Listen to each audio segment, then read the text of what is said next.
नमस्कार दोस्तों, स्वागत है आप सभी लोगों का स्टडी ग्लोस पर। चलिए पीआईबी न्यूज एनालिसिस को हम लोग कवर करते हैं और पीआईबी की इंपॉर्टेंस आप लोग जानते ही होंगे कि बहुत महत्वपूर्ण है और हम लोग थर्ड वीक के पीआईबी को कवर करने वाले हैं। तो एग्जाम के पॉइंट ऑफ व्यू से तो काफी इंपॉर्टेंट है ही। इसमें जितनी भी महत्वपूर्ण बातें हैं आप लोग उनको नोट जो है वो करते रहिएगा, क्योंकि जैसे पीसीएस में आप लोग एग्जाम देते हैं तो स्टेटमेंट वाले क्वेश्चंस आते हैं, उनको सॉल्व करने में आपको हेल्प मिलेगी। इसके साथ में ही आप लोग जब आंसर राइटिंग करते हैं मेंस के लिए तो भी आप लोग को वहां पर पीआईबी की हेल्प मिलने वाली है। आप लोग मुझे टेलीग्राम पर ज्वाइन कर सकते हैं, दीपक इंदौरा ऑफिशियल। ज्वाइन करने के बाद आप लोगों को वहां पर नोटिफिकेशन और लेक्चर की पीडीएफ जो है अवेलेबल हो जाएगी। चलिए कुछ पॉइंट्स हैं जिनको पहले मैं आप लोगों को ब्रीफ कर देता हूं कि हम लोग आज कौन कौन से पॉइंट पर बात करने वाले हैं। जैसे अगर हम लोग बात करें कि भारत और ऑस्ट्रेलिया के बीच में रिसेंटली एक इकोनॉमिक हाल ही के अंदर जो है कई एमओयूज साइन किए गए हैं। आप लोगों को पता होगा कि ऑस्ट्रेलिया के जो प्राइम मिनिस्टर है उन्होंने इंडिया का विजिट किया और उसके बाद में ही कई सारे एमओयूज जो हैं वो साइन किए गए बिटवीन इंडिया एंड ऑस्ट्रेलिया। फिर हम लोग बात करेंगे कि what is the SO agreement with tribal insurgent group that the Manipur government withdraw from, यानी कि जनजातीय उग्रवादी समूह के साथ में एसओ समझौता क्या है और मणिपुर की सरकार जो है इससे पीछे क्यों हट गई है, इसके बारे में हम लोग आज बात करने वाले हैं।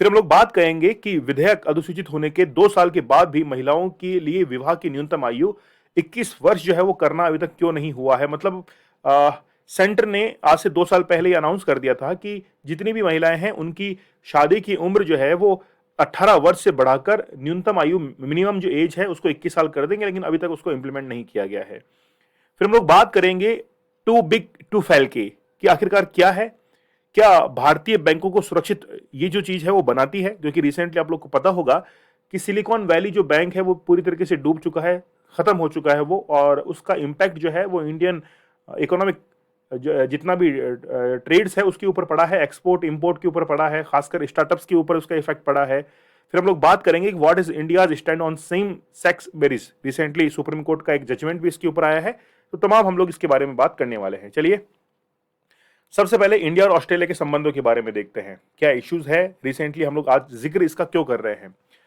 सबसे पहले देखिए कि भारत और ऑस्ट्रेलिया के रिसेंटली क्या हुआ कि ऑस्ट्रेलिया के प्रधानमंत्री ने भारत की यात्रा की और कई सारे बायलैटरल ट्रेड्स, एक्सपोर्ट इंपोर्ट, कई के बारे में जो है यहां पर चर्चा हुई है। ठीक है, सबसे पहले देखिए कि जो बायलैटरल ट्रेड है इन 2022 वो लगभग 31 बिलियन डॉलर जो है वो रहा है।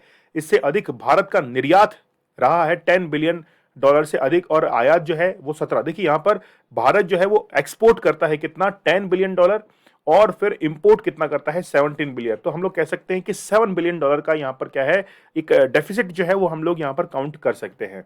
अगर इसको हम लोग ओवरऑल काउंट करें तो लगभग 31 बिलियन के आसपास जो है हम लोग दोनों देशों के बीच में ट्रेड होता है। बेसिकली टारगेट क्या होता है, देखिए कोई भी देश होता है आज कोई ना कोई टारगेट लेके चलता है, तो दोनों देशों का लक्ष्य है 2030 तक द्विपक्षीय व्यापार को 10 बिलियन डॉलर तक जो है वो बढ़ाना है। तो 10 बिलियन डॉलर तक जो है वो बढ़ाना है, और अभी 31 बिलियन डॉलर के आसपास है, तो इसको इंक्रीज करना है 2030 तक। अगर हम लोग इकोनॉमिक की बात करें तो कुछ एग्रीमेंट्स हुए हैं, जैसे हम लोग बात करें कि ईसीटीए मतलब economic corporation and trade agreement between Australia and India, तो इसके अंदर रिसेंटली जो है वो एक समझौता इस पर हस्ताक्षर हुए हैं। इसके तहत 96% भारतीय निर्यात और 85% ऑस्ट्रेलिया निर्यात पर शुल्क जो है वो घटा दिया गया है। मतलब पूरा तो नहीं, इन्होंने बिल्कुल इसको कम कर दिया है। लगभग ये मान के चलिए कि हम लोग अगर इंडिया से एक्सपोर्ट करेंगे ऑस्ट्रेलिया के अंदर तो 96% ऐसे गुड्स हैं जिनको टैक्स फ्री जो है, टैक्स फ्री मतलब उनके ऊपर टैक्स जो है वो कम कर दिया गया है, फीसेस जो है उसके ऊपर कम कर दी गई है। वैसे ही ऑस्ट्रेलिया से भी जो एक्सपोर्ट होता है इंडिया के अंदर उस पर भी 85% ऐसे गुड्स हैं जिनके ऊपर फीस जो है यानी कि शुल्क जो है, ड्यूटीज, उसको कम कर दिया गया है। अगर हम लोग बात करें डिफेंस एंड सिक्योरिटी कॉर्पोरेशन की, तो सबसे पहले आप लोग मालाबार एक्साइज जो है इसको हम लोग डिस्कस करेंगे, जो कि होती है किस किस के बीच में, Australia, Japan, US and India के बीच में। अब ये मालाबार एक्साइज जो है वो एक इसका थर्ड अगर हम लोग पहलू देखें तो चाइना के लिए भी ये मालाबार एक्साइज जो है वो बड़ी कंट्रोवर्शियल जो है बन चुकी है, क्योंकि इन सभी देशों ने मिलकर एक क्वाड जो है इसको भी जो है क्या किया है, इसको स्टार्ट किया है, इनिशिएट किया है। तो चाइना क्वाड को कहता है कि ये एशियन नाटो की तरह है, और मालाबार एक्साइज से मिलिट्री जो एक्साइज है उसमें काफी हद तक जो है वो हमेशा इसको क्या करता है, काउंटर करता है। तो अभी ऑस्ट्रेलिया और भारत के बीच में रिसेंटली डिफेंस को लेकर भी कई एमओयू जो है साइन हुए हैं। जैसे हम लोग बात करें एमएलएसए की, तो एमएलएसए जो है जिसमें म्यूचुअल लॉजिस्टिक सपोर्ट एग्रीमेंट जो है वो हुआ है, जो कि पहले भी हो चुका था एक बार, अब वापस उसको रिन्यू भी किया गया है ना। फिर अगर हम लोग बात करें मेंबरशिप की, तो जैसे आईओआरए की हम लोग बात करें, जिसमें जैसे इंडियन ओशन रिम एसोसिएशन, जो भी इंडियन ओशन को टच करने वाले कंट्रीज हैं, उसके अंदर एक कॉर्पोरेशन जो है होता है, ताकि वो इकोनॉमिक ट्रेड जो है वो कर सके, बायलैटरल ट्रेड जो है उसको बढ़ा सके। खास तौर पर क्वाड कंट्रीज हैं, कॉमनवेल्थ कंट्रीज हैं, आईओआरए जो है इनके सदस्य आपस में क्या करते हैं, वो इकोनॉमिक ट्रेड एंड फेयर करते हैं। खासतौर पर डिफेंस के सेक्टर में सिक्योरिटी कॉर्पोरेशन इनके बीच में होती है।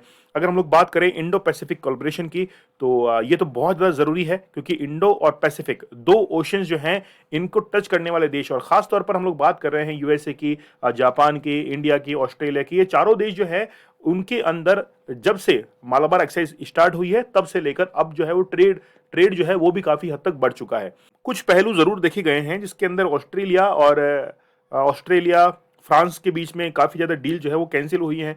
जैसे पहले फ्रांस ने कहा था कि वो ऑस्ट्रेलिया को कुछ सबमरीन जो है वो देगा, लेकिन फिर बाद में वो डील कैंसिल हुई और फिर यूके के थ्रू वो सबमरीन जो है, न्यूक्लियर सबमरीन, वो ऑस्ट्रेलिया के पास में पहुंच रही है। तो फ्रांस जो है इससे काफी नाराज हुआ था, लेकिन उसके बाद में, उस डील के बाद में, भारत और फ्रांस जो है वो काफी नजदीक आ चुके हैं।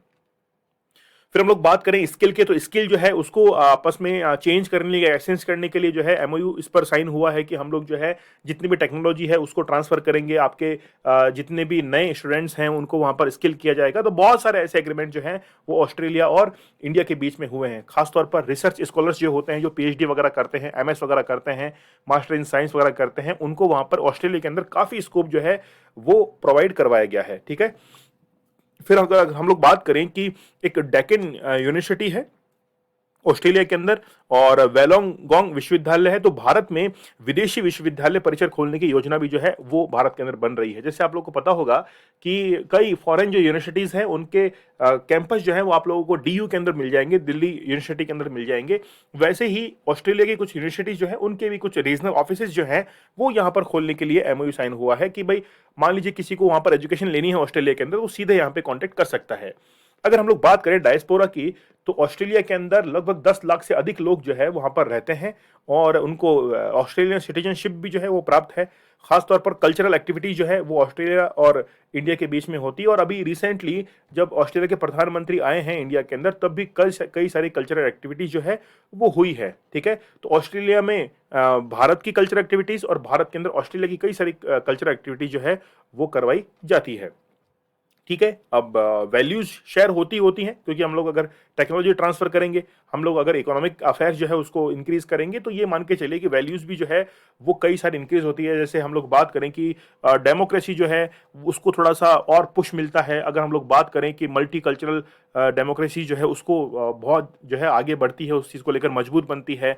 ठीक है। जैसे हम लोग बात करें कि प्लुरलिस्टिक देश है, या फिर वेस्टमिंस्टर स्टाइल डेको, जैसे जर्मनी के आप लोग एग्जांपल ले सकते हैं कि जर्मनी के अंदर जैसे हम लोग आपातकाल की जब बात करते हैं, है ना, जैसे इमरजेंसी की हम लोग बात करते हैं तो हमने वहां से लिया है, जर्मनी से लिया है। वैसे ही कुछ जैसे हम लोग बात करें कि मल्टी कल्चरल जो डेमोक्रेसीज है, ऐसी जो कंसेप्ट है वो हमने ऑस्ट्रेलिया से लिए हैं। आप लोग मुझे कमेंट सेक्शन में ये बताइएगा कि हमने इंडियन कॉन्स्टिट्यूशन के अंदर ऑस्ट्रेलिया से कौन सा जो है वो सोर्स लिया है, वो मुझे आप लोग कमेंट सेक्शन में जरूर बताइएगा। ठीक है।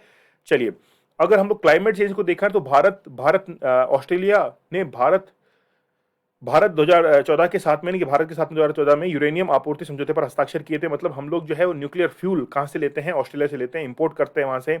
अगर हम लोग रिन्यूएबल एनर्जी की बात करें तो उसके लिए भी रिसेंटली 2022 के अंदर ही एमओयू साइन हुआ था कि रिन्यूएबल एनर्जी और खासतौर पर जो सोलर जो पैनल्स होते हैं उनको लेकर भी कई सारे एग्रीमेंट जो है 2022 के अंदर हो चुके हैं। ठीक है। अगर हम लोग बात करें इंटरनेशनल सोलर अलायंस की, और इंटरनेशनल सोलर अलायंस आप लोग जानते हैं भारत और फ्रांस की जो है उन दोनों की मदद से बना था, लेकिन अब ऑस्ट्रेलिया ने जो है इसके अंदर रुचि दिखाई है और ऑस्ट्रेलिया भी अब रिन्यूएबल एनर्जी की तरफ जो है वो धीरे धीरे बढ़ रहा है और भारत के साथ में कॉर्पोरेशन भी उसका बढ़ रहा है। ठीक है। अब देखिए, भारत ने अंतर्राष्ट्रीय सौर गठबंधन के तहत प्रशांत द्वीपीय देशों को 10 मिलियन ऑस्ट्रेलियाई डॉलर जो है वो दिए हैं। तो भारत और फ्रांस ने इसको शुरू किया था और उसके बाद में 2015 के बाद में अब जो है भारत ने इसके ऊपर जो है कई सारा पैसा जो है इसके लिए खर्च किया है ताकि ये इनिशिएटिव जो है ये काफी आगे जा सके। भारत ऑस्ट्रेलिया महत्वपूर्ण खनिज निवेश जो है उसके अंदर साझेदारी करते हैं। स्ट्रेटेजिक इंडो पैसिफिक पार्टनरशिप जो है वो होती है किसके बीच में, ऑस्ट्रेलिया और इंडिया के बीच में। तो बहुत सारे जो है एमओयू साइन किए गए हैं। जैसे हम लोग बात करें मल्टीलैटरल एंगेजमेंट की, G20 की बात करें, IPIP की बात करें, इंडिया पैसिफिक इंफ्रास्ट्रक्चर पार्टनरशिप की बात करें, तो बहुत सारे ऐसे ऑर्गेनाइजेशन हैं जिसमें ऑस्ट्रेलिया और इंडिया जो है वो एक ही प्लेटफॉर्म पर आ जाते हैं। चलिए, अगर हम लोग साइंस एंड टेक्नोलॉजी की बात करते हैं तो ASA मतलब ऑस्ट्रेलियन स्पेस एजेंसी, अब इसरो और ऑस्ट्रेलियन स्पेस एजेंसी उसके बीच में एमओयू साइन हुआ है। आप लोग को पता है कि भारत जो है वो गगनयान और कई सारे मिशन हैं, ठीक है, और मून के लिए भी मिशन जो है वो भारत अब शुरू करने जा रहा है। तो उसके लिए भी कई कई बार ट्रेनिंग के लिए हम लोग फ्रांस भेजते हैं। हम लोग ट्रेनिंग के लिए जो है रशिया के अंदर भेजा था हम लोगों ने अपने एस्ट्रोनॉट जो है उनको। तो ऑस्ट्रेलिया के साथ में भी ऐसे जो है एमओयू पर रिसेंटली जो है एमओयू साइन हुए हैं, ठीक है, और 2020 में भी ऑलरेडी हम लोग कर चुके हैं। अगर हम लोग बात करें कि भारत और ऑस्ट्रेलिया के रिलेशन कितने पुराने हैं, क्योंकि जब भारत आजाद हुआ था 1947 में, उसके बाद में एक रशिया है, इटली है, ऐसे देश थे जिन्होंने सबसे पहले इंडिया को एक कॉर्पोरेटिव हेल्प जो है वो करना शुरू किया था। लेकिन ऑस्ट्रेलिया जो है उसके साथ में 1941 से ही हम लोगों ने सिडनी में एक व्यापार कार्यालय जो है वो खोल दिया था ताकि दोनों देशों के बीच में ट्रेड जो है वो काफी अच्छे से हो सके, ठीक है। चलिए, अब देखिए थोड़े से इशू भी हैं, हम लोग अच्छी अच्छी बात करें, इसकी जो है सिक्के का दूसरा पहलू भी है कि issues in the relation. Bharat ऑस्ट्रेलियाई संबंधों को कई चुनौतियों का सामना जो है वो करना पड़ता है, जिसमें अडानी अडानी कोयला खदान, जैसे वहां पे कई जो है अपोज हुए थे अडानी को लेकर, लोग जो थे सड़कों पे आ गए थे, विवाद हो गया था कि क्योंकि वहां पर अडानी ने बहुत सारी कोयल माइंस जो हैं वो प्रोजेक्ट स्टार्ट कर दिए थे। अब वहां पर कार्बन एमिशन को लेकर लोग चिंतित हो गए और लोग सड़कों पे आ गए थे। वो चाहते थे कि रिन्यूएबल एनर्जी जो है उनके देश में आए, लेकिन वहां पर कोल जो है यानी कि कार्बन एमिशन वो ज्यादा हो रहा था। तो इसको लेकर कई कार्यकर्ता जो है वो अडानी का विरोध कर रहे थे। इसको लेकर इंडिया और ऑस्ट्रेलिया के रिलेशन जो है वो थोड़े से इंपैक्ट भी हुए थे, है ना। फिर हम लोग बात करें कि ऑस्ट्रेलिया में काम करने के इच्छुक भारतीय छात्रों और पेशेवरों के लिए वीजा प्रतिबंध भी एक चिंता है। मतलब इतनी इजीली जो है वीजा मिल नहीं पाता है। जैसे आप लोग अगर यूएस जाना चाहेंगे तो इजीली आपको वीजा नहीं मिलेगा, कनाडा जाना चाहेंगे तो इजीली वीजा नहीं मिलेगा। तो वैसे ही ऑस्ट्रेलिया के लिए भी इजीली जो है वो वीजा नहीं मिलता है। खासतौर पर अगर आप लोगों ने देखा होगा कि अभी ऑस्ट्रेलियन एम्बेसी के बाहर खालिस्तान जो समर्थक हैं उन्होंने प्रदर्शन किया था, तो ये हमारी कंट्री के ऊपर थोड़ा सा नेगेटिव इंपैक्ट करते हैं और ये बार बार में इंडिया और ऑस्ट्रेलिया के बीच में कई इश्यूज जो है उसको भी क्रिएट कर लेते हैं। लेकिन आखिरकार हम लोग इसको आगे फर्दर कैसे आगे बढ़ा सकते हैं इंडिया और ऑस्ट्रेलिया के रिलेशंस को। देखिए, सबसे अच्छी बात है कि इन सभी चीजों को पीछे छोड़ते हुए हम लोग इकोनॉमिक अफेयर्स पे जो है वो ध्यान दिया जाए। जैसे एक छोटा सा एग्जांपल मैं दूं कि चाइना और इंडिया के बीच में कुछ भी हो जाए लेकिन फिर भी चाइना अपनी इकोनॉमी को कोई भी इंपैक्ट नहीं होने देता है।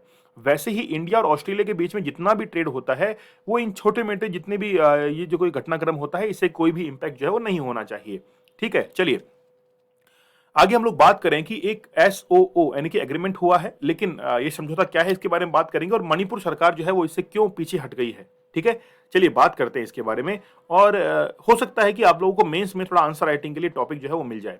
क्या बैकग्राउंड है, कुकी पीपल जो है वो वहां की जनजाति है ना। कुकी इंसर्जेंसी वो क्या चीज है उसके बारे में हम लोग बात करेंगे। फिर ये SSO पैक्ट क्या है इसके बारे में भी हम लोग बात करने वाले हैं। तो मणिपुर राज्य की सरकार ने पहाड़ी स्थित 2 जनजातीय उग्रवादी समूह के साथ संचालन निलंबन SSO समझौता जो है उससे हटने का फैसला किया है, मतलब सस्पेंशन ऑफ ऑपरेशंस। तो वहां पर 2 जो थे वो क्या थे, हम लोग कह सकते हैं कि एक मिलिटेंट ग्रुप्स थे, 2 मिलिटेंट ग्रुप्स हैं, उनके साथ में एक समझौता किया गया था सस्पेंशन ऑफ ऑपरेशन। उससे जो है वो सरकार पीछे हट गई है, ठीक है। क्यों हट गई है जानकारी लेते हैं कि 2 पहाड़ी आधारित जनजातीय उग्रवादी समूह, कुकी नेशनल आर्मी, ठीक है, एक तो क्या है कुकी है और दूसरा है जोमी। तो 2 चीज है, एक तो कुकी याद रखिए, एक जोमी याद रखिए। दोनों के साथ में अभी SSO साइन हुआ था। अब हुआ क्या कि बेसिकली कथित रूप से वन अतिक्रमणकारियों के बीच आंदोलन को प्रभावित कर रहे थे। आप लोग जितनी भी नॉर्थ ईस्ट के स्टेट्स हैं वहां पर अगर विजिट करेंगे तो आप लोग पाएंगे कि वो लोग जो है नेचर के साथ में बड़ा प्रेम करते हैं। तो अगर उनके पहाड़ों, उनके जितने भी ट्रीज हैं, उनके फॉरेस्ट एरिया है उसके साथ में छेड़छाड़ होगी तो हमेशा वो लोग फ्रंट पे आ जाते हैं, ठीक है। वे मिजो हिल्स के मूल निवासी एक जातीय समूह है। भारत में मिजोरम और मणिपुर के दक्षिण पूर्वी भाग में एक पहाड़ी क्षेत्र जो है वहां पर रहते हैं। ये पूर्वोत्तर भारत में अरुणाचल प्रदेश को छोड़कर सभी राज्यों में मौजूद हैं और कुकी लोगों की लगभग 50 जनजातियों को ST के रूप में जो है वो मान्यता प्राप्त जो है हो चुकी है। म्यांमार के चिन लोग और मिजोरम के मिजो लोग कुकी से संबंध रखते हैं और सामूहिक रूप से वो यही कहलाते हैं। मतलब ये कुकी जो जनजाति है ये केवल इंडिया में नहीं, म्यांमार और दूसरे देशों के अंदर जो है वो फैली हुई है, खासतौर पर म्यांमार के अंदर। ठीक है, चलिए, तो ये जो आप लोग देख सकते हैं कुकी होमलैंड आप लोग देख सकते हैं, ये बेसिकली एक जनजाति होती है जिसको हम लोग एसटी के अंदर काउंट करते हैं, और इनकी द्वारा ही वहां के फॉरेस्ट एरिया को लेकर कई सारे मूवमेंट जो है वो भी चलाए गए थे। ठीक है, अच्छा अब देखिए 1990 के दशक की शुरुआत में मणिपुर के नागाओं के साथ जातीय संघर्ष के बाद कुकी विद्रोह ने गति जो है पकड़ी थी, जबकि दो जनजातियों ने औपनिवेशिक काल से एक शत्रुतापूर्ण जो है संबंध साझा किया है। 1990 के दशक में झड़पें हुई जब मणिपुर की पहाड़ियों में कुकी होमलैंड के दावे ग्रेटर नागालैंड नागालिम की काल्पनिक नागा मातृभूमि के साथ ओवरलैप हो गए थे। मतलब एक तो कह रहे हैं कि नागालिम, ठीक है, एक कुकी होमलैंड, तो बेसिकली दोनों कंसेप्ट जो है वो एक दूसरे के साथ में ओवरलैप हो गए थे और फिर ज्यादा इंसर्जेंसी जो है वो देखी गई थी। अब देखिए, जबकि नागा आंदोलन देश का सबसे लंबे समय तक चलने वाला विद्रोह है, तब से भूमिगत यानी कि अंडरग्राउंड कुकी समूह ने भी भारत सरकार से स्वतंत्र कुकी मातृभूमि के लिए लड़ाई लड़ी है। तो बेसिकली जब हम लोग नागा आंदोलन की बात करते हैं तो ये तो बहुत पहले से चला हुआ आ रहा है, लेकिन उसके पैरेलल ही जो है यानी कि एक कह सकते हैं कि हम लोग अंडरग्राउंड ही जो है वो एक कुकी के लिए भी एक अपनी ये जनजाति अलग से जो है वो अपना एक होमलैंड जो है वो चाहती थी, तो ये भी लड़ाई लड़ रहे थे।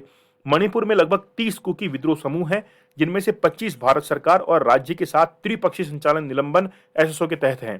ठीक है, राजनीतिक संवाद शुरू करने के प्राथमिक उद्देश्य के साथ 22 अगस्त 2008 को एसओओ समझौते पर जो है वो हस्ताक्षर किए गए थे। तो ये कब किए गए थे? 2008 के अंदर किए गए थे।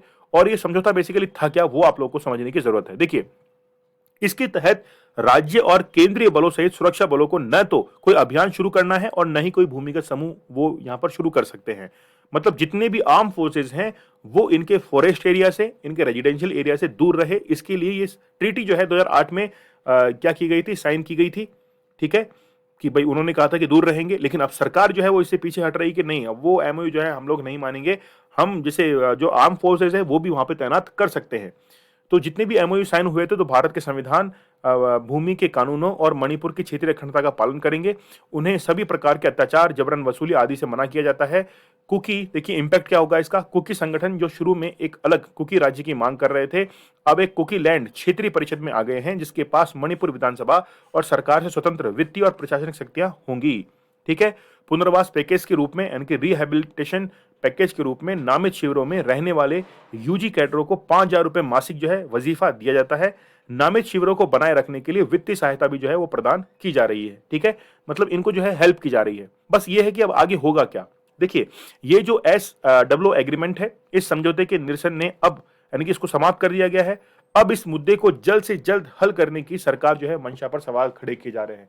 भाई सरकार चाह रही थी कि जितने भी फोर्सेज हैं उनको कहां पर तैनात किया जाए, इन एरियाज के अंदर तैनात किया जाए, लेकिन अब जो है सरकार ने ही इस समझौते को क्या कर दिया है, इससे पीछे हट चुके हैं। सरकार ये चाहेगी कि अब जल्द से जल्द जो है वो एमओ यहां पर क्या किए जाए, वापस से साइन किए जाए। खुद को उपेक्षित यानी महसूस करते हुए संगठन एक बार फिर उग्रवादी गतिविधियों को शुरू कर सकते हैं, जो रणनीतिक रूप से स्थित क्षेत्र की आंतरिक सुरक्षा को खतरे में डाल सकते हैं। ठीक है, चलिए आगे हम लोग बात करेंगे कि सरकार ने लगभग 2 साल पहले ही जो है ये डिसाइड कर लिया था कि लड़कियों की जो शादी की उम्र है उसको 18 वर्ष से बढ़ाकर जो है 21 वर्ष कर देंगे। ठीक है, तो न्यूनतम आयु, लेकिन अब तक किया क्यों नहीं है, इसके पीछे कारण हम लोग जानने की कोशिश करेंगे। क्या कॉन्टेक्स्ट है, क्या बैकग्राउंड है और आगे इसके लिए क्या रास्ता है, वो हम लोग देख लेते हैं। बाल विवाह निषेध संशोधन विधेयक 2021 में प्रावधान के अनुसार महिलाओं के लिए विवाह की न्यूनतम आयु में वृद्धि जो है 21 वर्ष करने का प्रस्ताव विधेयक पहले लाया गया था। पारित होने के बावजूद भी 2 साल बाद भी अब तक जो है वो प्रभावित नहीं हुआ है, मतलब एक तरीके से इंप्लीमेंट जो है इसको नहीं किया गया है। अगर हम लोग बात करें, जो नेशनल सर्वे करवाया गया था उसके अनुसार 20 से 24 वर्ष की आयु के 23% जो महिलाओं की शादी है वो 18 वर्ष की आयु से पहले ही जो है वो कर दी जाती है।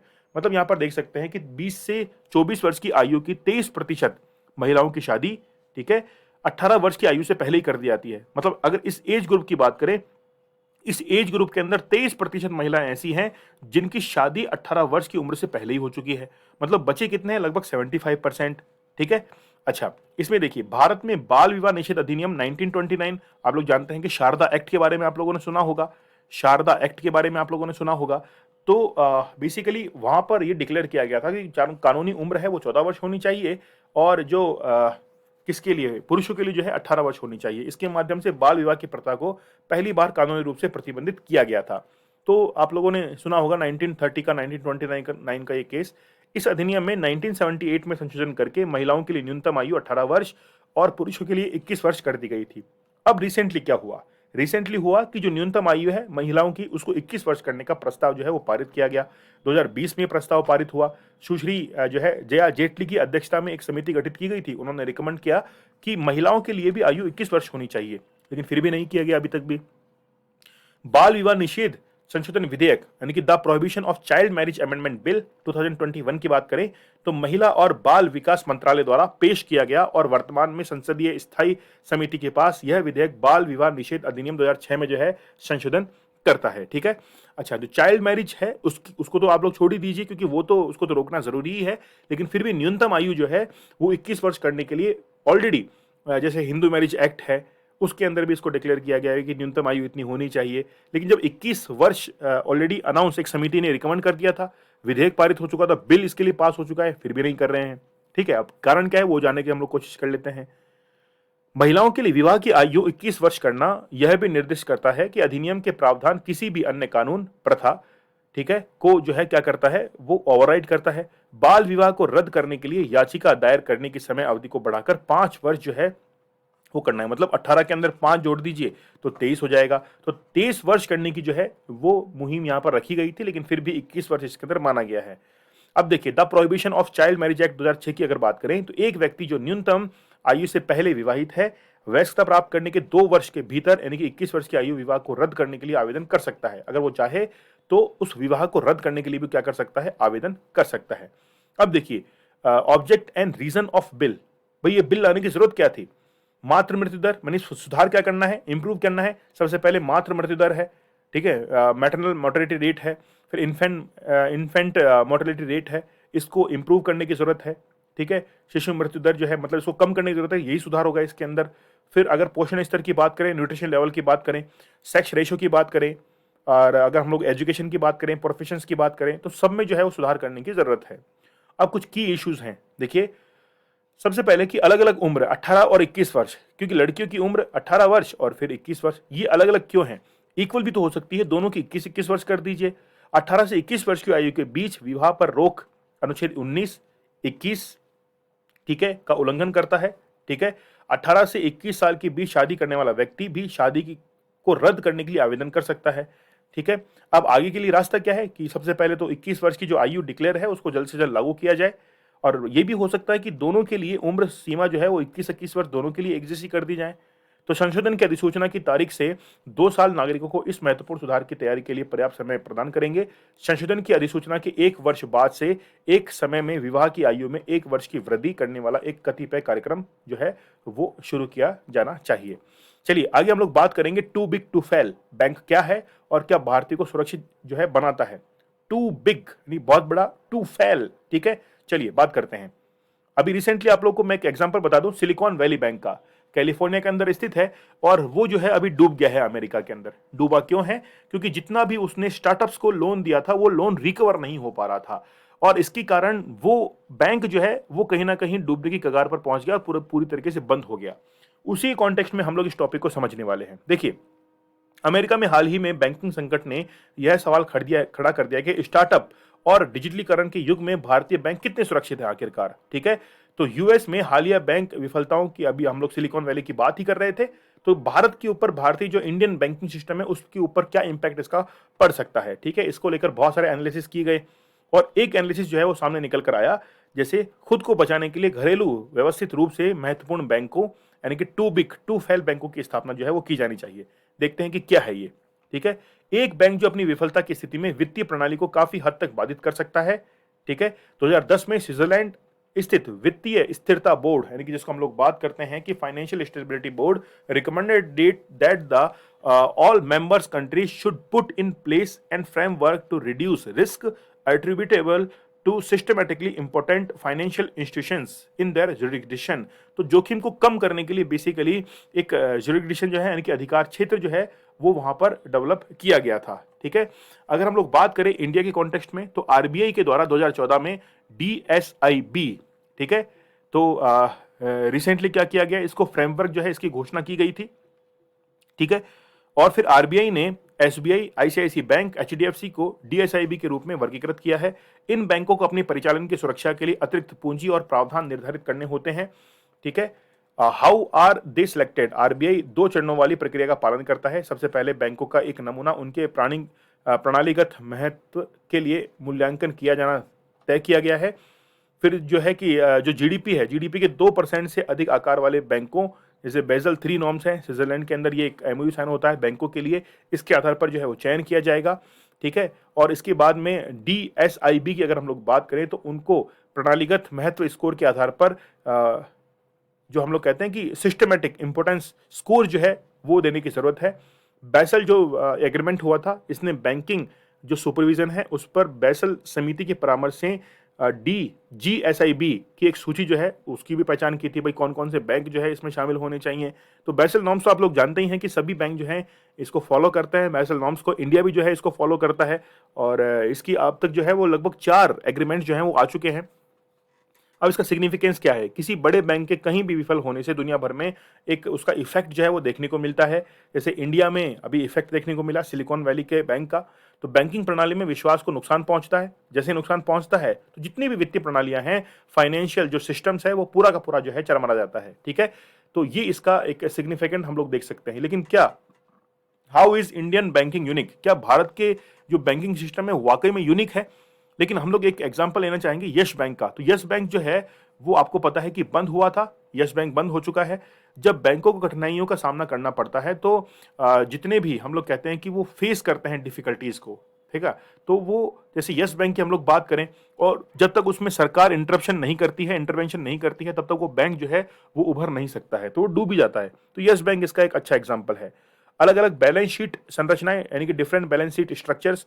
घरेलू बचत भारत में बैंक जमा का एक बड़ा हिस्सा है जिसे बड़ी मात्रा में वापस जो है नहीं लिया जा सकता है, ठीक है। भारतीय जमा का एक बड़ा हिस्सा सार्वजनिक क्षेत्र के बैंक के पास है और निजी क्षेत्र के बहुत मजबूत उधारदाताओं जैसे एचडीएफसी बैंक है, आईसीआईसी बैंक है, एक्सिस बैंक के पास में है, ठीक है। अब आगे का रास्ता क्या है? आरबीआई के 2018 के दिशा निर्देश बैंकों को एक निवेश उतार चढ़ाव रिजर्व बनाने की सलाह देते हैं। यह एक तरह का प्रतिचक्रीय उपकरण है। मतलब इसको हम लोग कहते हैं कि ये बेसिकली क्या है, एक तरीके का fluctuation reserve is just the kind of counter cyclic tool, ठीक है। तो मतलब जैसे उधार दिया है तो उसको रिकवर करना जरूरी है पैसे को। तो आरबीआई के 2018 के दिशा निर्देश बैंकों को एक निवेश उतार चढ़ाव रिजर्व बनाने की सलाह देते हैं, ठीक है। यह एक तरह का प्रतिचक्रीय उपकरण है जिसने भारतीय उधारदाताओं को ब्याज दर जोखिमों की अपेक्षाकृत अलग जो है वो रख रखा है। फिर भी आरबीआई को यह सुनिश्चित करने के लिए सतर्क रहना चाहिए कि न तो वैश्विक जो है, यानी कि हम लोग बात करें कि आरबीआई जो है must remain on guard to ensure neither global contagion nor management missteps threaten any local lenders, ठीक है। तो जो स्थानीय ऋणदाता होते हैं, मान लीजिए कि लोकल लैंडर जो होते हैं उनका कोई खतरा हो, ठीक है, तो आरबीआई जो है हमेशा रूल्स और रेगुलेट करती है इन चीजों को।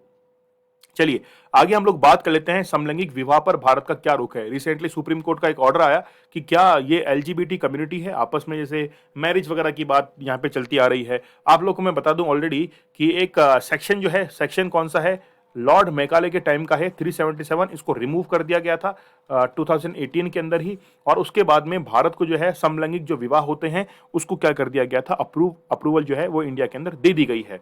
लेकिन रिसेंटली क्या हुआ है कि सुप्रीम कोर्ट के अंदर 5 न्यायाधीशों की जो संवैधानिक पीठ है उसने समलैंगिक विवाह को कानूनी रूप से मान्यता देने के लिए याचिकाओं का जो है उल्लेख किया कि हमारे पास में ऐसी याचिकाएं आ रही हैं। लेकिन आप लोगों को पहले से पता है कि भारत के अंदर इस चीज को ऑलरेडी अप्रूव कर चुके हैं। यहां तक कि अगर एलजीबीटी जो कम्युनिटी होती है, जोड़े एक साथ रह सकते हैं, तो वे उन अधिकारों का आनंद नहीं लेते जो विवाहित जोड़े को मिलते हैं। लेकिन देखिए थोड़े बहुत इसमें तो जो है इसके कॉज तो हैं ही, है ना, डिफरेंट चीजें तो हैं ही, ठीक है। तो उदाहरण के लिए वे बच्चों को गोद नहीं ले सकते या सरोगेसी से बच्चा पैदा नहीं कर सकते। तो समलैंगिक जो है उनके साथ में ये कुछ एग्जांपल्स हैं कि वो कोई भी बच्चे को गोद नहीं ले सकते, अडॉप्ट नहीं कर सकते हैं, ठीक है। सरोगेसी से वो बच्चे को पैदा नहीं कर सकते हैं। और क्या केस है कि एक साथी के गुजर जाने के बाद उनके पास विरासत, रखरखाव और कर लाभ के स्वतः अधिकार नहीं होते हैं। पेंशन, मुआवजे जैसे लाभों का जो है वो लाभ नहीं उठा सकते हैं, ठीक है। फिर न्यायालय विशेष विवाह अधिनियम, मतलब कोई उनके लिए फैसिलिटीज नहीं है। तो बहुत सारे केस जो है वो सुप्रीम कोर्ट के अंदर पहुंच गए थे, ठीक है।